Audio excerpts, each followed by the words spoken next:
Hi, my name's David. Today we're going to do number 13, Roman to integer. This is an easy level problem on LeetCode, and we're going to solve it in JavaScript. So this was an interesting one. Basically, we have a function that takes in a string, and this string is a Roman numeral, and this is what they represent. And this is basically how Roman numerals are representative. So for example, here's this represents 3, this represents 4, and it gives us all you need to know about what each symbol is equal to, and then what, and then the catch here, what makes it a little bit tricky is that this is the subtraction to the Roman numerals. So it was kind of a long prompt, so I'm going to do the pseudocode kind of. Oh, there's a lot of code, kind of. So I'm going to do the pseudocode kind of fast for this one. What we need to do is that first we need to create the output variable, and we can call it sum, create sum variable, and that's what we're going to have it. And next we want to loop through s.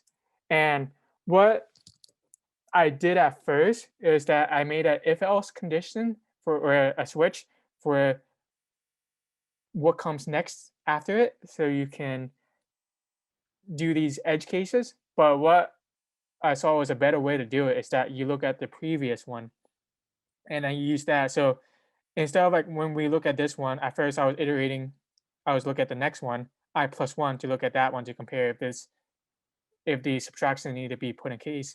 But if you just look at the previous one instead, you still add the 1, but then you just add 3 to this instead of, because we know that it's supposed to add 4, but 1's already added, so you just add 3 to it. So once it's coded out, it'll hopefully make more sense of this logic. So first we have to create a previous variable as a string, and that's, I mean, as the index of s of I minus 1. And then we're gonna create switch cases for each possible variable as a value, and then we're gonna add it to the output, the sum, and then we just return sum. Okay, so to do this, we create the sum variable, that sum equals 0, and now we loop through s for let I equals 0, I is less than s dot length, I plus plus, and now we create the variable that previous equals s index of I minus 1, so we compare it with the one before, and now we do a switch. Okay, there's no capital switch looking at the current index. And for this, we have a lot of cases to do. So the first case is I. So case lowercase. If it's a I, we want to sum plus or equal to 1. And it's always going to be that, and then we just break. Can this be formatted better? Okay. Next, we have case of V. And now for this, here's a better way to format it. There we go. Okay, so now we have to look at the previous one. So we know that we want to change the sum, so we can use ternary expression, and then we want to look equals, and we look at the previous. So if previous equals to the edge case that we have 1 or I. Okay, so if it's true, we want to sum plus 3. So saying that, okay, so it's I 4, so it's, yeah, I v, we add 4, but 1's already added, so we have to add 3. And then if it's false,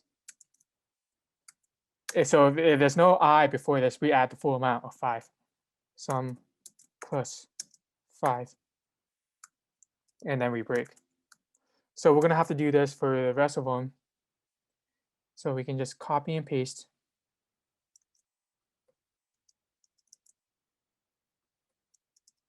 So next one will be x.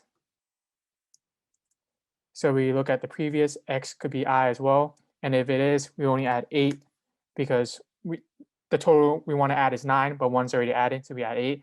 And the full amount is 10. So we can look at the full amount first next time because it'll be easier to look at. So next case will be L.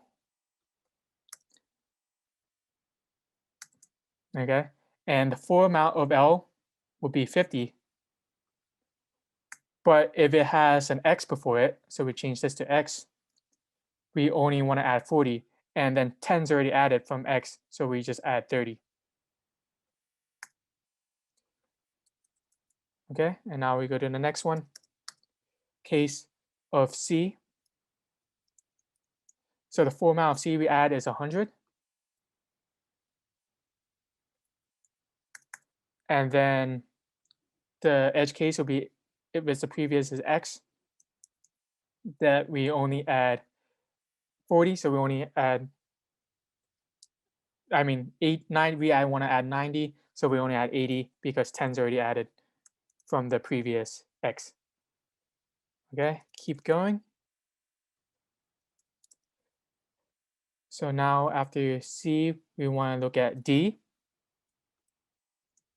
And the full amount of D is 500. And the previous that can affect it will be C. And if it is, we only add 400, but 100 is already added, so we add 300. And now lastly, we do M. And the full amount is 1,000. And then the previous that could affect it will be C. And then what we want to add before the full amount is 500, so we want to add 400. Sorry. So the previous one, we want to add 900, so we want to add 800. And that should be it. And then lastly, we return sum. So the key here, the kind of not that intuitive, is to look at the previous. A more intuitive look is to look at the opposite, the next one. But here, we don't have to create that. If we would have looked at the previous, there would have been 2 if-thens that would have been more complicated for it. So let's test it out. Great, we got it. Nice. So for the complexities, we know that we are looping through S, so it's going to be O of n. And in the space complexity, we look at the variables, and here we're creating variable here, but these are all constant, so it's going to be O of 1. And that's it. That's how you solve this problem. Thank you.